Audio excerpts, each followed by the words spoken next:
Sprinkler.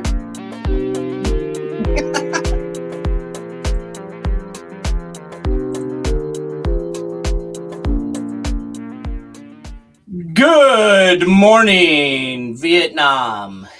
It is November. Oh my God, is it November? It's November. Holy shit. I know. did not even know it was November. Holy shit. It is November 5th. This is Man Coverage. This is Knoxville Nate and Connor Stallions coming with you live. It's Connor the Stallion. Come on. The Stallion. Sorry. I just thought it was Connor Stallions. Connor, the Italian Stallion, the much maligned. My favorite thing was about the whole deal. I send you that article that says that Michigan fires him. Yeah. There's like 5 or 6 subsequent articles all talking about how he's fired. And then like on Thursday, they come out and are like, oh, Connor Stallions resigned. It's like, what? I mean, yep, I know. I mean, at least if you're gonna make shit up, get it out there first. You know, like get your fake story released first before the actual story comes out. You know, I mean, is that too much to ask? You would think, but yeah, I mean, think of what's gone on in the past year at Ann Arbor. I mean, like, honestly, soap operas can't even make this shit up. You get Shemmy Schembechler getting fired because of Shemmy. I mean, seriously, Shemmy. That's his nickname. Yeah, no shit. He gets fired for a social media post. You get a recruiting director fired for, that's right, trying to pick up a 13-year-old at Target. Then you've got computer crimes with their next offensive coordinator, and now Connor the Stallion, the Italian Stallion. You know he's going into porn after this. The unemployed Connor Stallion. Yeah, I mean, this isn't like their first infraction here. Yeah. With this Connor Stallions deal. I mean, they'd already, had some issues going on. My favorite thing was, I don't know if you saw the press conferences after the game yesterday, but Roman Wilson, I think he's their wide receiver, came to the podium wearing a Michigan versus everybody shirt. I'm like, where did they get that from? Yeah. Was that from the Buckeyes before that? And then my favorite thing is after the game, the Purdue coach would like barely even acknowledge Jim Harbaugh and just like walk straight by him. It's like, you can't just, I mean, we're just like acting like nothing happened. It's like what we're trying to do here. You can't just act like nothing happened after all this. And that's what they're, basically, trying to have us all do is just pretend like, oh, this never happened. Let's just, don't pay any attention to the man behind the curtain over there taping your plays. Don't just ignore that. And did you hear about the Big Ten commissioner having a conversation with the president of Michigan about suspending Harbaugh for at least 2 games because of this? Yeah. And the president, whose name is Santa, told him pretty much in, to paraphrase, piss off. Yeah. You have no evidence, piss off. I mean, this is like a horribly written soap opera. I mean, seriously. Am I wrong? Yeah, I mean, no. And my favorite thing was yesterday, it was pretty funny when they were on defense. I mean, they still beat the shit out of Purdue. A big deal. Purdue sucks. So that's not really shocking. But when Purdue was like changing their plays, like they weren't signaling in like what play it was and like changing their defense. And it was just like all these people have video of the defensive coordinator on the sideline, and he's not like doing anything drastic or changing anything up. And it was just like, wait a second, no one's whispering the play in your ear anymore. What? Oh, that's kind of how I think it's supposed to be. Wow, man, it's just a really bad look for college football as a whole, and the Big Ten, honestly. because, the NCAA isn't going to do anything ever, probably. Well, I mean, they're going to do something, but they don't have time to do it. Yeah, I well, mean, that's a because Michigan problem. lawyers up immediately, and they're going to shut things down. I mean, I think part of the reason why Connor Stallion got fired as quickly as he did is now the NCAA has a harder time, like getting him to interview. If he's an Yeah. employee, he has to. Well, it's just, every game they win right now, it just makes it worse and worse. Every game they play and I just don't understand how with some things, you're still innocent till proven guilty, but other things you're guilty until you prove yourself innocent. Like, it's got to be one or the other. You can't just pick and choose, based on the situation, how you want it to be handled, legally, by the public, by the media. It's just nothing makes any sense anymore. But let's talk about some actual games, because it makes me want to vomit my mouth every time I even think of that team before all this came out, and certainly now. But let's talk first about what happened yesterday with the Kansas State Texas game. We both thought that this game would be pretty close, especially without Texas playing without their quarterback. Not to say this backup, he's not bad, man. I got to be honest. He's impressed me. This Malik Murphy kid. Yeah, I mean, he threw a couple picks yesterday, but they still won. So he's a pretty good player. But my main thing is I want to just go straight to the question that I had from you. They go into overtime. Texas is held to a field goal. Kansas State gets the ball. Obviously, they're inside the 25, they're inside the 30, whatever. I can't remember exactly what yard line they're on. But they've got a 4th and 5, which was a long 5. It was basically like 4th and 6. And instead of kicking the field goal and tying the game, they go for the 4th and goal from like the 6-yard line and get completely blown up. Why the hell did they do that, James? Well, I mean, okay, there's a couple reasons. I think one, they were tired out because you had that big of a comeback getting into the game. But two, remember on the second overtime, you have to go for 2. And I think they were just trying to end it right there. But quite frankly, you look back at that game, there were 2 times where they could have finished them off in regulation, and special teams matters. I mean, on the extra point, the long snapper snaps the ball early. They weren't ready for it, so they got nothing out of that when they tied it up 27-27. So that would have put them up 28-27.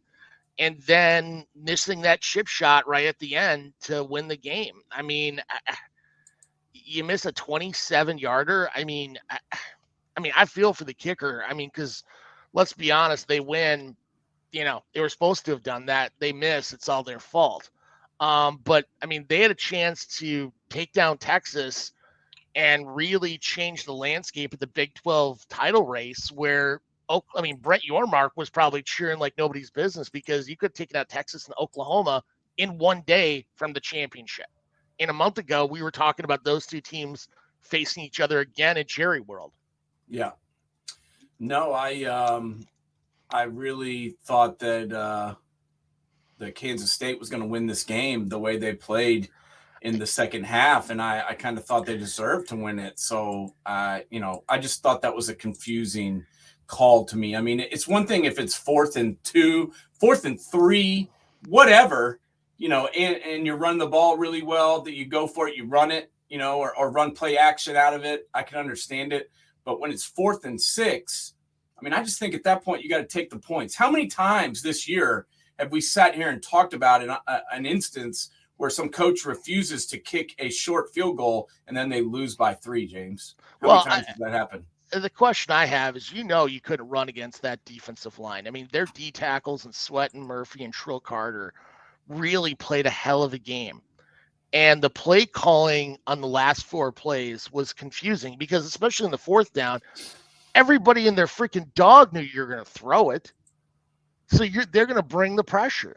And I'm surprised they didn't try to throw the ball earlier in that stretch to make that up, because they were, I mean, the second half they were throwing the ball all over the place. Will Howard was having a great second half. Yeah, he was. That's, and I get that, but that's why I would have felt comfortable going into a second overtime. You tie the game up and you just go ahead and give it your best in overtime too. I mean, I just don't understand that, but whatever. He's the one that cost his team the game and they lost. So I guess he can worry about that and I don't have to.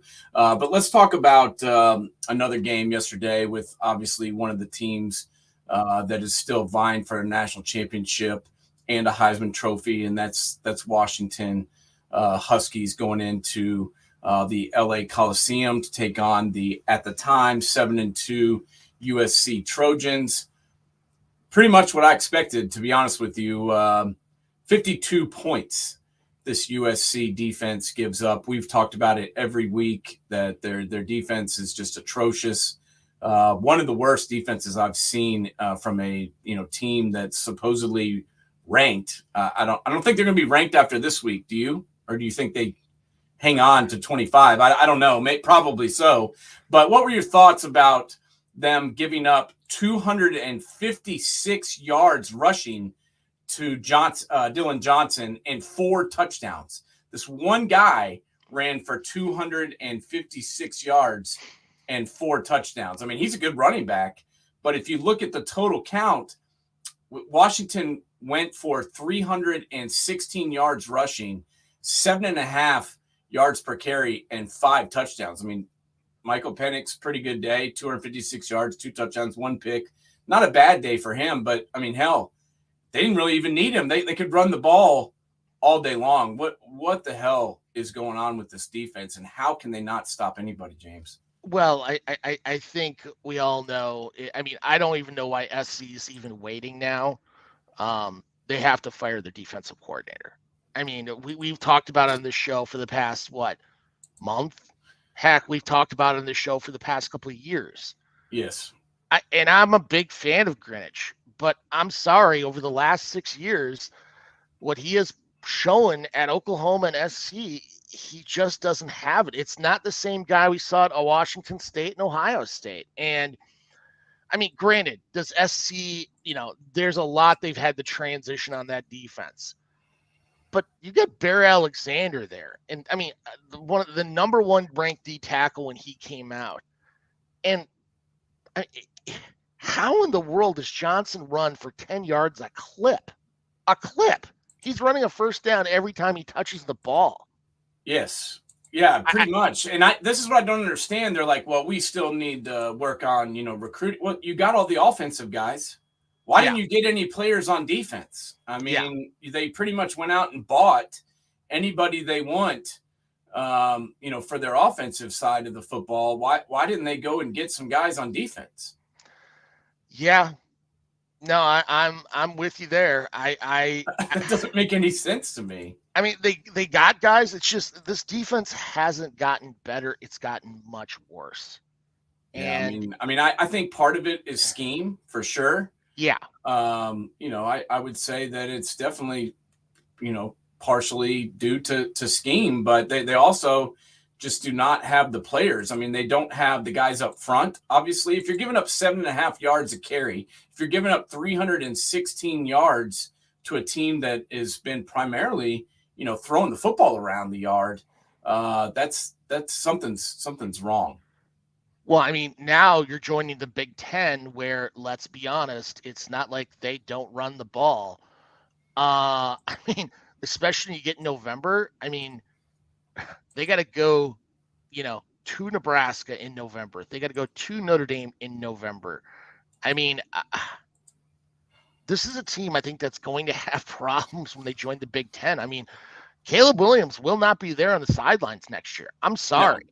How many games would they have lost without Caleb Williams? I mean, a lot. They're not bowling, especially in this Pac-12. They're not bowling. They wouldn't have been close in this game if it weren't for, their quarterback, somehow willing them down the field every time, you know. And he's not my favorite guy, but he's a pretty good player, and he, you know, makes this offense go. And a lot of when I think he's at his best is when the play breaks down. Yeah, When no, I option agree. 1's not there, option 2's not there, he's got to, you know, he's flushed out of the pocket. That's when this guy is most dangerous, in my opinion, and that happens quite a bit, honestly. So, well, they're so focused on specialty players, they don't realize they got to win the game on the line of scrimmage. yes, And I mean, you go down the line. I mean, even their third. I mean, outside of Ohio State, USC's got the second best receiving core in the country. I mean, Taj Washington, Brendan Rice, Deuce Robinson, Zach Branch. Go down Mario Williams. Go down the freaking line. Dorian Singer. You have guys on their third string that would start at most schools. yeah, And then you got Austin Jones at running back too, as well. yes. I look at this roster and I'm like, the roster construction is just completely like, what the hell? And they're going to lose their last 2 games. They're going to go 7-5 and what? End up in Vegas? I guess. Yeah, they play. USC plays Oregon next week, Yeah. I believe, Oh, in Oregon. Oregon's going to curb stomp them, and then they play UCLA. I mean, crosstown rival. Yeah, I mean, I could see UCLA winning that game as well. Yeah. if their defense comes to play.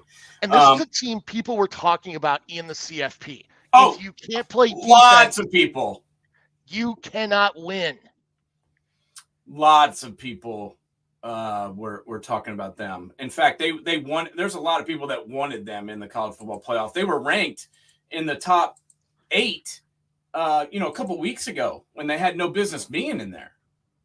So I don't know, man. I don't understand where people were coming from, ranking them as high as they were, considering they weren't that good. I mean, they blew some teams out. They're able to score a lot of points if the other team is inept. But well, hell, they can score a lot of points against anybody. But you have to be able to stop somebody, and that's how this game, in my opinion, was won or lost. I mean, Washington got some stops in the fourth quarter. They didn't get many coming into the fourth quarter, but they got several. They got 3 in a row in the fourth quarter, and that's how they won. Well, I mean, Troy Polamalu, Junior Seau, and Willie McGinnis aren't coming out of the freaking tunnel.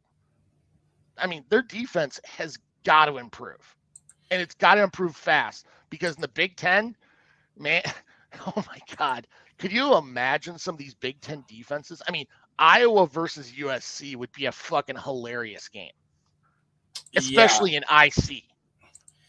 Yeah, I would probably give USC the victory there, just because Iowa would score 0 points. But I don't know. At least Iowa might be able to stop them a couple times. I mean, I don't know. This defense is just one of the worst I've seen in a while, especially from a team that's supposedly good. Let's talk about another team that me and you both picked to win this week. And honestly, no one else really did. Everybody had Notre Dame winning this game versus Clemson, but I'm just looking at this 4-4 Clemson team, backs against the wall, at home, nothing really to lose. And they brought it on defense, buddy. I mean, they really did. This is what playing defensive football can do for you. And they really came out and played a big game on defense. In fact, in the first half, I think they gave up 9 points, and the second half they gave up 14 in the third, and then 0 in the fourth quarter. They really stepped it up in the fourth quarter. And Jeremiah Trotter Jr. was phenomenal. He had 2 sacks, 2.5 tackles for loss. He had 11 total tackles. He had a pick 6. He was unbelievable. And then Xavier Thomas, honestly, the guy, he's been there for like 6 years. He played pretty well too and was in the backfield quite a bit. Clemson takes down Notre Dame 31-23. Is this kind of how you saw this game going, or what did you think about this one, James? I did not expect this. I mean, because let's be honest, this was kind of like a Clemson really played an Iowa game because Klubnik did not have a good day. I mean, 50% overall, QBR 47.6. I mean, they really relied on the line of scrimmage play. And let's be honest, especially in the offensive line, Clemson's offensive line has not been. That's not their strength, and they really stuck it to it. Without a Will Shipley, I mean, Maffa goes for 186.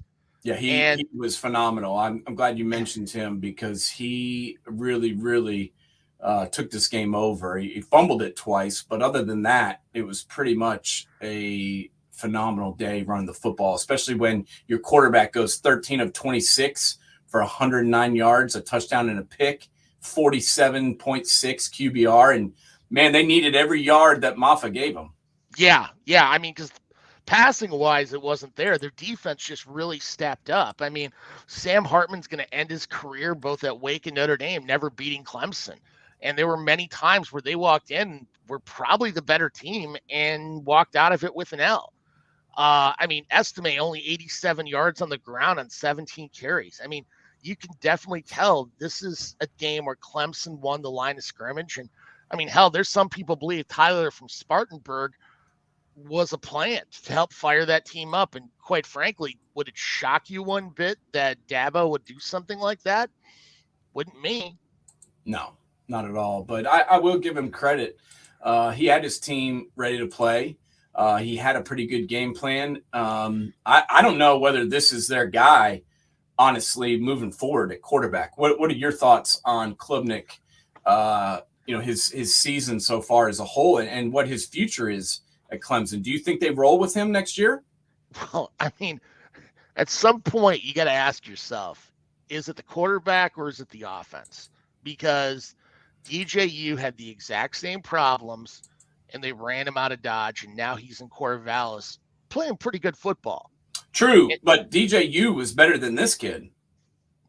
Yeah, I still think they're going to run with him. Dabo's pretty committed to people unless there's a lot of pressure from the outside. But, I mean, Clemson's no longer Clemson of the old. I mean, granted, Deshaun Watson and Trevor Lawrence are special quarterbacks, but they had a hell of a receiving core that people forget about. Yes. I mean, and their receiving core isn't what it once used to be.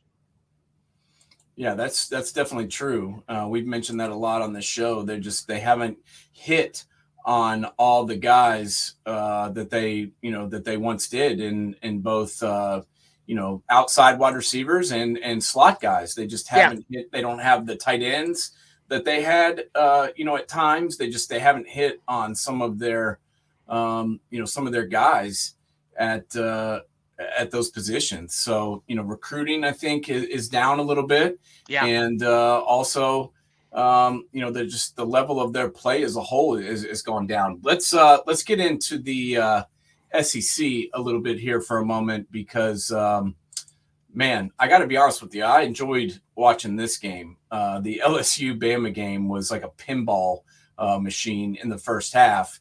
And in the second half, they made some adjustments on defense. And obviously I'm talking about Alabama, and really, really stepped up. I mean, they held LSU to 7 points in the second half, the entire second half. It was 21-all at halftime, all tied up. And then second half comes and LSU scores 7 points. And I don't know. I seem to remember a couple of guys on a show like this one talking about how Jalen Milroe was the best option for the Bama Elephants. And I don't know, James, I think maybe we were right on that one. Yeah. I mean, well, I'll be the first to say last year, especially even going into this year, I questioned him just because of his passing ability. But you know something, yesterday alone, he had 374 yards offense that went through his hands, either throwing or running. I mean, that's freaking amazing. 374. On the flip side, Jaden Daniels had 382. So it felt like we were watching a game of Tecmo Bowl the entire time, because if you didn't hear Milroe or Daniels' name mentioned yesterday, either you were asleep, you were drunk, or you weren't watching the game, because literally everything kept going through their hands. Yeah, Milroe took what was given to them. And, he was 15 of 23 for 219 yards. That's not bad. That's almost 10 yards of completion. Didn't throw any interceptions. I mean, he was throwing the ball around, but, LSU's got a pretty decent secondary. And they were covering up these guys. Me and you have mentioned ad nauseum that we're not in love with any of the wide receivers on Alabama this year. I mean, this is a team that usually has 3 or 4 guys that are NFL bound, or at least 2 or 3 that are NFL bound, the following year. And I don't see that on this club. So he took what was given to them. A lot of times they were playing man, and the guys had their backs to Jalen Milroe, which was dumb, obviously. And he took off, and 20 carries for 155 yards, 4 touchdowns he ran for. That is a record at Alabama. I just think this kid has shown some pretty amazing, what's the word I'm looking for? He's overcome a lot of adversity. Yeah, he's very resilient is the word. I'm not smart enough to come up with catchy words here, but I do think he's shown some resilience considering they benched him, James. They sat his ass down in favor of Taylor, whatever his name is, Buckner, the kid that transferred from Notre Dame who couldn't start there. So I give Milroe a lot of credit. He's not the greatest thrower of the football I've ever seen, as we've mentioned several times. He's not Bryce Young. He's a different type of quarterback, but he can win you games and beat really good teams. And that's what he did last night. As LSU, I think, is still a good football team. However, they got roasted in the second half just because they couldn't stop this guy. I wouldn't say I'm nearly as high on their secondary. I mean, I don't think they just have the depth, because when you have to bring 4 transfers in on your secondary, that's a telltale situation. There may be some depth. There's some problems there to begin with. I mean, granted, Zy Alexander, the Southeast Louisiana transfer, did not play, but they didn't really need it. It was all on the ground. I mean, it was old school Saban football. I mean, you can go back to when Coker played quarterback. I mean, they really ran the ball hard for 288, and it's not often you see LSU give up 288 on the ground, even going back to the Ed Orgeron days, except maybe the UCLA game last year, or 2 years ago. They were really trying to not let anybody behind them. Their whole goal was to not give up the big play. So they had 2, they're playing 2 high safeties. As I said, they were playing a lot of man coverage. They were just trying to, limit the explosion plays in the air. And looks to me like they probably should have maybe looked for the explosion plays on the ground, because that's where they came from. Yeah, and a lot of them came from Jalen Milroe himself, getting after it and taking it to the house. 4 touchdown runs for a quarterback is pretty solid. Especially considering how many good ones they've had there, and that's the record. So let's stay right there where we were in the SEC and talk about the Georgia game as well. What did you think about their performance? Missouri had chances to win this game. You can't throw 2 picks in crunch time and beat a team that's won 25 games in a row, and that's pretty much what happened to Brady Cook. What else did you see from this one? Well, honestly, I mean, is this the Georgia team of the last 2 years? Hell no. I think anybody who says that's full of crap. But I will say Carson Beck is a lot better quarterback than I was expecting coming to the year. He's really come into his own. And you really can go back to a quarterback by the name of Eric Zier back in the 90s, where he kind of has that same style. I mean, who's the best receiver once you take Brock Bowers off the lineup? Lad McConkey, who's a glorified, basically a Wes Welker type. He's going to find those holes in the zone and get you those ugly yards that you need. He's never going to be, he'll get an explosion play, but it's because of a busted coverage.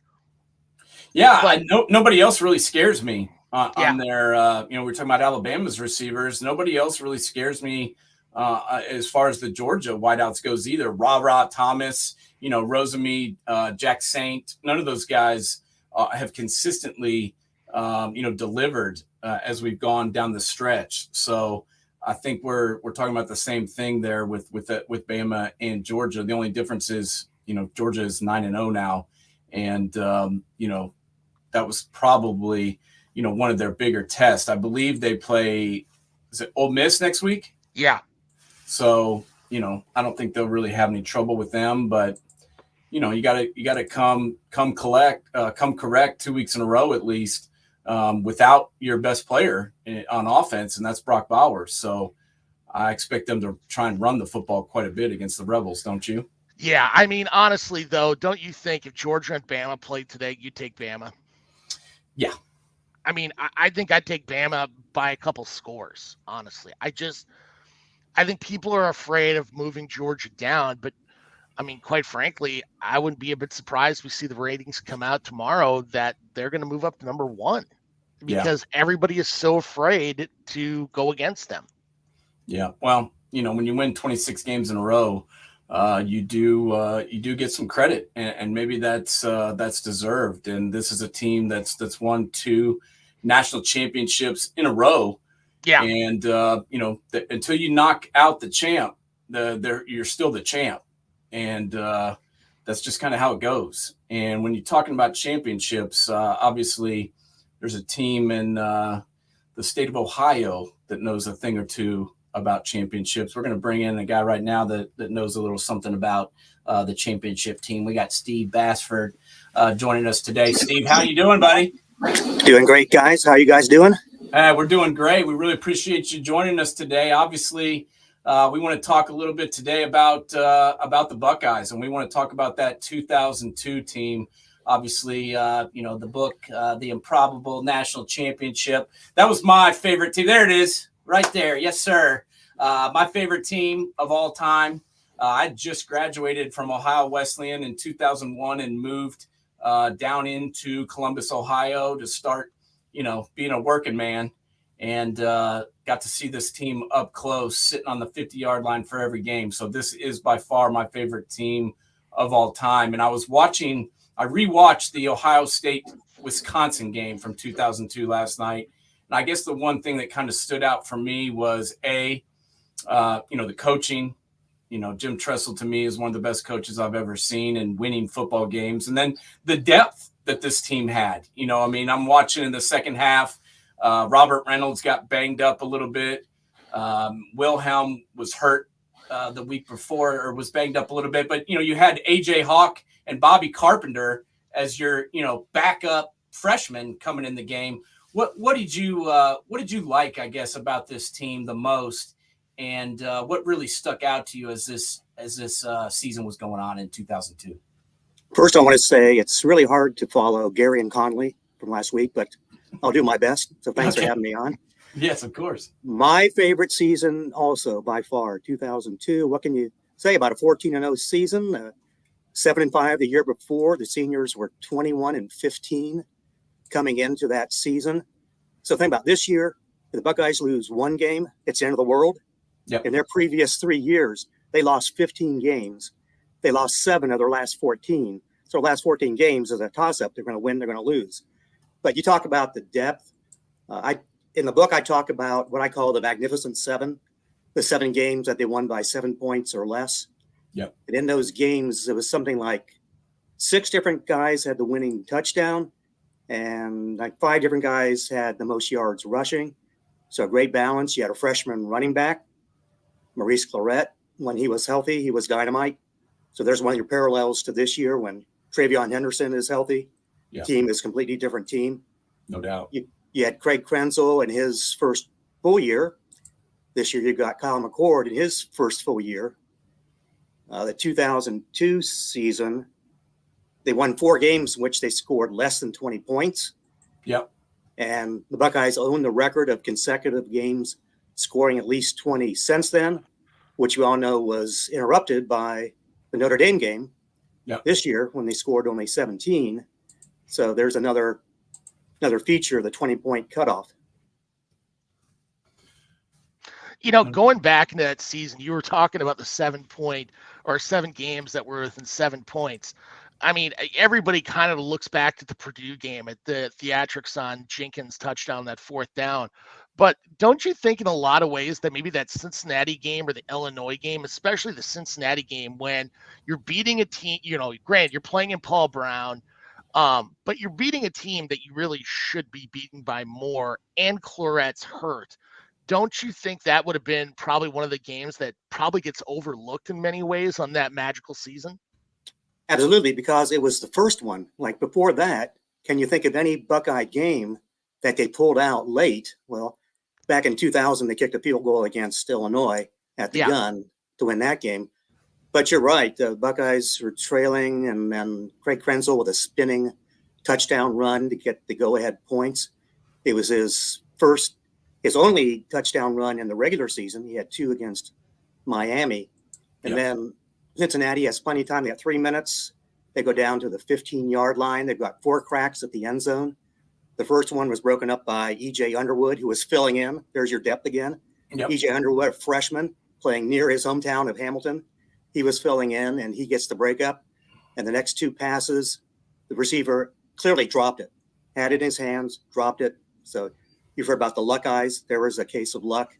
And the final pass, Will Allen intercepts. It was tipped by Matt Wilhelm. And then go to the Illinois game. Buckeyes were the last team never to have played an overtime game. So that game goes in overtime because Illinois kicks a field goal on the last play of the game. And by the way, Miami kicks a field goal on the last play of regulation.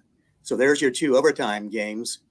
Illinois game, as you said, no Clorette, but who comes through? Maurice Hall with the winning touchdown, not just then, but the following week against Michigan. Yeah, and you have to win a championship, you have to have things, the ball has to bounce your way.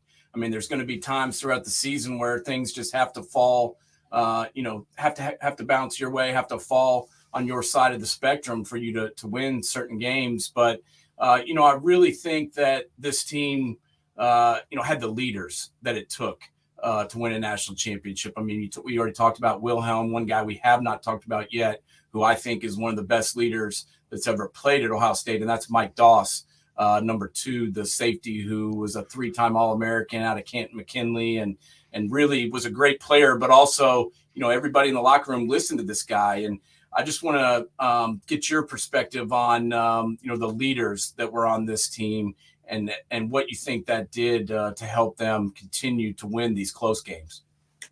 Mike Doss announces in January of 2002 he's coming back for his senior season, coming back to finish his education and to win a national championship. Now, who says that coming off a 7-5 team? So obviously he had the background. He knew what he was going to do. As you said, the state championships at Canton McKinley. Matt Wilhelm, who battled injuries, had a dynamite season, made big plays against Purdue, and gets the tip pass against Cincinnati. And by the way, the field goal by Miami to put it into overtime, Wilhelm says that he got a thumb on it. So he came that close to blocking that field goal and not sending it to overtime. But you remember when Jim Tressel made his speech at the end after the Miami game was over, he thanked the seniors, 13 seniors. 13 was a magical number the whole season, just like 14 was a magical number during the season. But you're right, across the board, seniors. But actually, it was a young team because something like 90% of their offense was coming back in 2003 compared to entering 2002 season. They only had like 25% of their offense coming back. Yeah. And just to follow up on that, another guy that sometimes gets lost in the shuffle, but as I mentioned, I was watching that Wisconsin game last night, and I remember several games this year where it happened where Chris Gamble, made big catches to keep the chains moving or to score points. And then, at times, we were talking about E.J. Underwood, starting that Wisconsin game. He got burned a couple of times by Orr and some of the other receivers for Wisconsin and was benched at one point. And they put Gamble out there at corner again. So this is a guy that returned kicks. This is a guy that played wide receiver, and then a guy that also, played defense, for stretches during this year. And just talk to us a little bit about what you remember about him and what he meant to this team in all three phases. Here's what I remember. I was at the Cincinnati game, and in the fourth quarter, Cincinnati throws a pass into the end zone, and it's intercepted by number 7. I'm saying, who's number 7? Because that was the first time that Chris Gamble went in on defense. Yep. The year before, he showed some potential. He came on strong the last 2 games against Michigan and the bowl game against South Carolina. But then I call him the designated interceptor because he had 3 interceptions before he even made a defensive tackle that season. And he finished the season with 4 interceptions, and he had the interception return against Penn State, 40 yards for a touchdown, which, by the way, of his 7 career interceptions at Ohio State, that was the only one with any return yardage. Crazy. Now, we've had a lot of Jim Tressel guys, people that played for Jim Tressel in the past on our show. But you look at the way things were going down at the end of the John Cooper era and then the 7-5 year before. What did Jim Tressel do to help build this team from a culture standpoint? Do you see from, going back to 2000 through 2002 to help make this possible? We've heard a lot of people talk about him from a personal level, how he talks less about football, but from your perspective, what do you see? I think it was just the never give up attitude, because even though they went 7-5 his first year, they never lost back-to-back games. So after every loss, they bounced back. If you look at his history at Youngstown State, he won 4 national championships, competed in 2 others. And so many of those games were a carbon copy of what you saw at Ohio State, coming down to the very end, kicking a field goal, making a big defensive play. So that just kind of instilled in him that you never give up. You play for the next play, and you love your teammates. Yeah. Yeah, and he really had those guys believing in all that stuff. And I kind of see some parallels between this year's team and that team, in the sense that it's not always pretty. I think Ryan Day has kind of adapted some of the Tressel philosophy this year, that we don't have to win by 25, 30 points.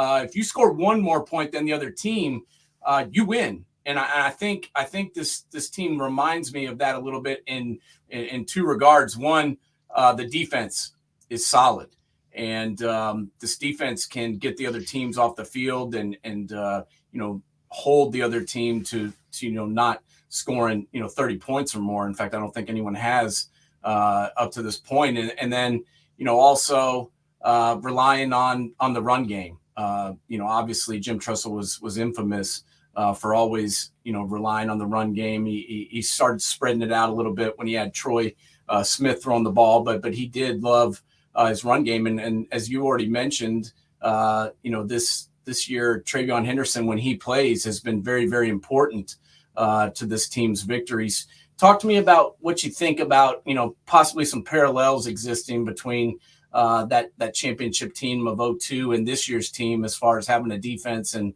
being able to run the football. The 2002 team gave up only 13 points per game, which was a 7-point improvement over the year before. So the year before, they lost 4 of their 5 games by 7 points or less. So they flipped that around in 2002 because giving up 1 less touchdown per game. This year, they're giving up 10.7, which I believe is like half of what they gave up last year. And most points they've given up this year is 17 points. But one thing I've noticed about this defense is the tackling is so sure. Yeah. I can remember so many plays this year. It's like 3rd and 5. They complete the offense completes like a pass. It looks like they're going to get the first down, and the tackling is right there, right on the spot. Stop them short of a first down. The tackling this year has just been terrific. Agree. Now, going into that Miami game, because let's be honest, that was a game where everybody and their dog pretty much outside the state of Ohio was picking Miami to win and go back to back. They had a star-studded roster. You look back even more so now when you look at that Miami roster of what they did in the pros, from, Willis McGahee, Sean Taylor, such and such. Do you ever kind of sit back there and think about how amazing a victory that was, and what about it that in Tempe that you found the most amazing from that game? Was there, by the way. Started out as 13-point underdogs, dropped down to like 11 at the time. But the tempo was set right away because they get a sack of Ken Dorsey, the first possession. He had been sacked only, I think, 8 times in the regular season. The Buckeyes got to him 4 times, but the pressure was always there. And the Buckeyes said they could see it in the eyes of Miami. They could see that Buckeyes were doing something they did not expect. Again, they harassed Dorsey. They held Willis McGahee to his worst game of the year before he got injured in the fourth quarter. He was starting to pick it up when he got injured, but the defense was just solid. The Buckeyes could have scored more points. They had the fake field goal that didn't work. Yeah. They had the interception in the end zone that Sean Taylor took out and Maurice Clarett stole from him. They got 3 points out of that to make it 17-7. Mike Nugent missed a field goal shorter than the one that he made. So it was really total dominance. And actually, the Buckeyes on offense floundered. I think in regulation, they had 220 yards, their worst of the year. They finished with 267. Their last 4 games, they finished with under 300 yards on offense. So it's a defense that you're in game in and game out.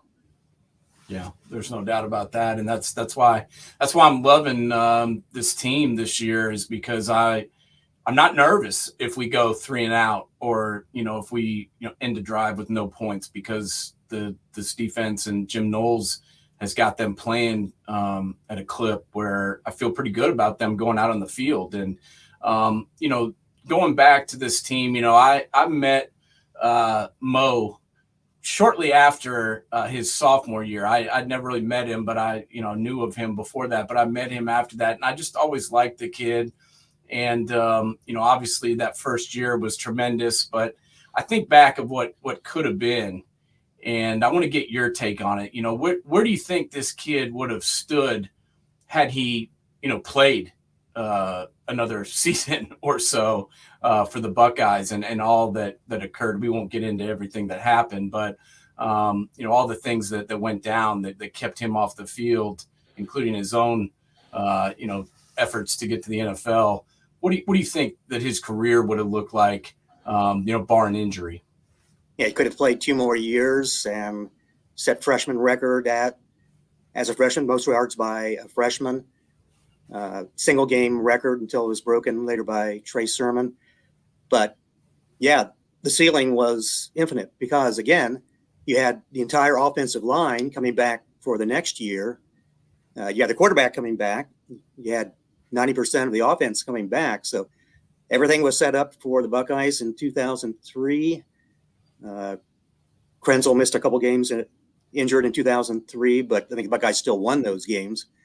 But yeah, potential of Maurice Clarett, I think you just saw it scratch the surface because he missed all those games in his first year. So a healthy Maurice Clarett, you saw what he did against Michigan. And even though he got bottled up against Miami, he had the 2 touchdowns, 5 yards and 7 yards, including the 5-yard winning touchdown. He was legit. I'd be remiss if I didn't ask that. You had to talk about the pass interference in the book. And it still amazes me to this day how people still, on both sides of the fence, talk about that issue itself. What are your thoughts? Because obviously you had to talk about it in the book. What are your thoughts on that whole issue? So I have watched the full game replay at least 20 times. I've watched that play 100 times. And to be honest, I don't see it except, hang on. As Keith Jackson pointed out, Glenn Sharp had his left arm around the waist, but the official said, and you can find photos of this, you can see a frame by frame leading up to that. There's a lot of chucking going on in that 10-yard window. And that's really what the official Terry Porter said, was there's all this contact going on before the ball came to Gamble. And by the way, if Chris had caught it, it would have been his only touchdown reception of his career. Wow, I didn't even know that. Yeah. Holy crap! all these amazing catches. He never scored a touchdown. But Steve, I just want to get your thoughts on our current. I mean, we talk about Jim Tressel. He's one of my favorite people. Not to mention my favorite coaches, but this guy right now is doing a pretty damn good job. I mean, it's just astonishing to me. I mean, I was trying to think. You're the statistician. You know more stats than anybody that I've ever met. Who has started their career with a better record than Ryan Day? Because I can't find it. Might have been Newt Rockney or Okay. Who was it? Was it Walter Camp? You remember Walter Camp, right? From No. the 90s? From the 90s? Not the 1990s, the 1890s. Yeah. No, I don't. But I think that's what it is. Yeah, I mean, is there anybody that is like still Actually, alive that has had a better record than him starting their career? Well, Larry Coker didn't lose a game in his first 2 years until the Buckeyes knocked him off in the but in the fifth one. I mean, let's be honest. Butch Davis kind of set the table for him on that one too, as well. I mean, but no, I agree with you. Yeah, no, I just love this guy. I mean, it's a different world that we live in now. I mean, as you mentioned earlier, if the Buckeyes lose a game, I'm not one of those Buckeye fans, by the way. If we go 11-1, I'm not burning couches. But there are some that are, and there's a lot. I mean, that to me is what sticks out the most with Coach Day is the pressure that he's under. I mean, yesterday against Rutgers, they're running fumble rooskies.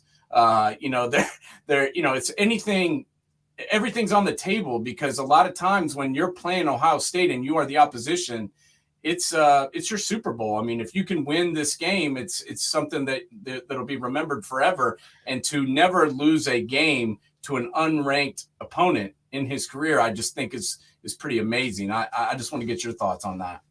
I'll go back to last week. It looked like Wisconsin was a trap game. Luke Fickell on the other sideline. It's a tight game until the very end. And again, yesterday, down 9-7 at halftime. You're not feeling too good. But you're giving up only field goals. And again, there's your defense. Go back to the Wisconsin game where Wisconsin had first and goal at the 2, and Eichenberg makes the stop. Yeah. And then 3 stops inside the 5, or a couple stops inside the 5 yesterday against Maryland. Yep. Excuse me, against Rutgers. Rutgers. Yep. Yeah. Rutgers, Yeah, we knew where you're going. Yeah, no, there's no doubt. So we'll see what happens. I don't know whether or not this, is a national championship team or not. They've got to get by the team up north, and maybe it'll be a little bit more fair this year, since hopefully they won't be sending folks to games and filming the sidelines to this point. But they got to get past the team up north, and then obviously Georgia is still looking good. Washington is undefeated, so there's a ways to go. But I like the way this thing is headed. I'd be remiss if I didn't ask you what happened to my Bishops yesterday. It looked like Wittenberg got the best of them after, I believe, we beat them last year, correct? Bishops won last year 14-7 in Springfield. And the Bishops yesterday, the last 2 weeks, the Bishops have set 3 records. Last week, their first ever 100-yard interception return for a touchdown. 2 95-yarders yesterday, right? Or 90-yard kickoff return and a 95-yard touchdown, right? 99-yard kickoff by Ja'Kai Alston, the 95-yard catch and run by Tyler Webb. So they get the 2 explosive plays yesterday, but the third quarter was dominated by Wittenberg. And they took a tight game, and Tigers won that game 36-28. Bishops actually had the ball moving at the end of the game, but ran out of gas. Yeah.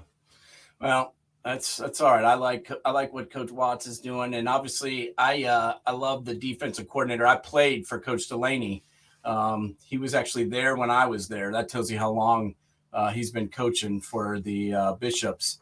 Because I am not a spring chicken. But Steve, tell everybody where they can get the book that we've been talking about all show, and where they can find it. So the book is Ohio State Football 2002, the Improbable National Championship. You can get it on Amazon. You can get it on Barnes & Noble. My second book is 2001 games, covers my broadcasting and stats work. I'm actually up to 2,229 games now. And my first book is Buckeye Memories, which covers the 68 to the 2020 season, all my inside stories and being able to take trips in the 80s on to WSU. I was with them, got to go to road games and all the fun stuff. And there's also like 500 fun facts you can try to stump your friends with. What's your favorite stadium outside of the shoe that you've ever been to? That I've not been to? No, that you have been to. First of all, I'll say that Northwestern's a lot of fun. You wouldn't think that's up there. The Rose Bowl is a lot of fun. I'm not keen on Michigan. Sorry about that. Neither are we. I would be shocked if you did say the Big House. Well, it's just not a fun experience. No. So, yeah, that's a really good question. I have to go with the Rose Bowl. Yeah.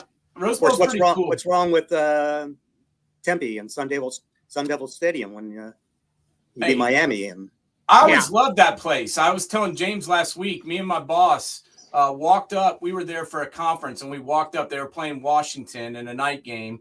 We walked up 5 minutes before the game started, bought 2 tickets for $5, sat in the mezzanine where we had free food and watched a game that went into overtime. And I was like, it's a pretty cool stadium, and the price was right. So, and not to mention the Buckeyes' success there. So I always loved that place. But yeah, I'm not a big fan of the Big House. It's not that loud, honestly. I mean, there's a ton of people in there, but the way that it's built down into the ground, it just the sound kind of gets lost. And Steve, I live here in Knoxville, Tennessee now, and I can tell you that even down the street here, it's a lot louder. The way that it's constructed, it kind of holds the sound a little bit better. But I love hearing about all the other stadiums and all the cool places you've been. So we'll check out the other books and let everybody know where to get them as well. And thank you so much for coming on with us today, Steve. We loved catching up with you and hearing about the Buckeyes and that 2002 team. So thank you so much for your time, buddy. Thanks a lot. My pleasure. Anytime. All right. We'll talk to you again soon, man. Have a great day. All right. 2002, the Improbable National Championship team, broken down by a man who was there and who knew all about it. So definitely check that book out and give it a read if you are a Buckeye fan. As there's a lot of them out there, James. I know you're not. There's a few. There's a few out there. Before we go, I do want to hit on real quick a game we didn't get a chance to talk about. Oregon State took down Neon Deion and the Buffs. We were all blown away by how the Buffs started the season. The chatter surrounding the Buffaloes has certainly dwindled a little bit in the last few weeks. They are now 1-5 in the Pac-12, 4-5 overall. As me and you discussed, they demoted Lewis, the offensive coordinator, and replaced him with Pat Shurmur. Give me your thoughts on that whole deal when the offense, to me, didn't really seem to be the problem. And then also after the game, Deion comes out and says, hey, we lost, but you got to respect the process. And this was going to be a process, which, I think when they won the first game against TCU, he said, I told y'all this. Plus he's keeping receipts too. Yeah, he was keeping receipts and he's cashing them in. And now all of a sudden it's a process. What the hell, James? Tell me what's happening here. Well, quite frankly, I'm shocked Shedeur Sanders is still playing because he is getting hit at an alarming rate. And I mean, he's still producing overall, but I mean, there's not much depth here in Boulder. This is going to take some time to rebuild this team, but the question comes, is he going to run people out and bring in new luggage, as he puts it? He's got Louis Vuittons. Well, that offensive line ain't Louis Vuitton. It's something you buy at Costco. No. And this is, once again, we talked about USC earlier and all the uses of the portal. and we've mentioned this on this show. You can go out and you can get a wide receiver in the portal, James. Yeah. You can go out and you can get a running back in the portal. What you can't do is go out and build an offensive line in the portal. There's just not that many guys that are 6'5", 6'6", 320 pounds and can move. And, this is some of the issues that Ohio State is experiencing. Didn't have, after DeJuan Jones and Paris Johnson Jr. both left, they had to go get somebody to play. And they went out and got Simmons to play left tackle from San Diego State. He is not Paris Johnson. Okay. No. He's not. And he's okay. He's probably an upgrade over what they would have had there. But he's not Paris Johnson Jr. or DeJuan Jones for that matter. So there's just, you can go out and get some dudes in the portal. There's no doubt. You can even find a quarterback, but there's just not that many defensive or offensive linemen that you can go out and pull in. Am I wrong on that? No, I mean, quite frankly, that's the one position in the offensive line that would be the hardest to recreate. I mean, even if they got the top 5 guys, would they be better? Yeah, but they're not going to win the Pac-12. Quite frankly, I mean, when people were talking about them for possible national championship, I'm like, all right, let's just wait till they get through their conference season and injuries start piling up, because we said from the get-go, they don't have the depth. No. And they, it's year one, so I didn't really expect them to. But it just showed that that was a phenomenal victory over TCU, because they probably had no business really winning that game. Not that TCU's that great this year, but still, that was a pretty amazing. To go into TCU with the expectations they had, especially TCU coming off a national championship, it was great. Yeah. But, I mean, Travis Hunter playing 150 plays, at some point he was going to get gassed. Yeah. So let's talk about Week 11 coming up, because there's some interesting games. Obviously, Ole Miss, Georgia. I don't really believe that Ole Miss is the number 10 ranked team in the country. I think Georgia will probably take care of business there, but still a game to pay attention to. What is your thoughts on Miami, Florida State? Do the Canes have any shot at beating the Seminoles in this matchup? It is a rivalry game, but honestly, I think that what the Canes have got to do is play a good 4 quarters of football. I mean, you look yesterday, they really didn't play well in the first half against a Pitt team that is schizophrenic, to say the least. Yeah. They got to go out and show something. They got to lay the wood to Miami and make it like an early Butch Davis type of game where they can drop a 50 bomb on them. And I think they can. I mean, Miami is just confusing, to say the least. I mean, 2-3 in the ACC. Yeah. I mean, the ACC is not that great, bro. No. And they're under 500 in the conference. So, that's why I have little hope that they can win that. But we've got some more pretty interesting games in the Pac-12. Utah is traveling to Seattle to play Washington. Utah's always got a puncher's chance, James, with the defense they play. I know that Cam Rising's not walking through that door, and that's a problem because they're going to need to score points. Can they hold the Huskies at all on defense? Yeah, I think they can. I just don't think they're going to win. I think Washington wins by at least 20. I mean, what surprised me is Washington defense has gotten worse, but I mean, at the end of the day, Utah still has the pig farmer at quarterback. I mean, they played really well against Arizona State, but maybe that gives them some confidence, Maybe. Maybe I look at the other game of Oregon versus USC, and I'm sorry, Oregon's going to curb stomp SC. They are going to curb stomp them. And if the over under is anything above, if it's 75, take the over. Yeah, because I think that is a high scoring game. When I saw this over under on USC and at Washington at 75, I'm like, take the over, because I mean, hell, they scored 94 points and SEC's defense couldn't stop a cold. So that's definitely true. So last two here. Tennessee, Missouri, I think, is a pretty phenomenal matchup, honestly.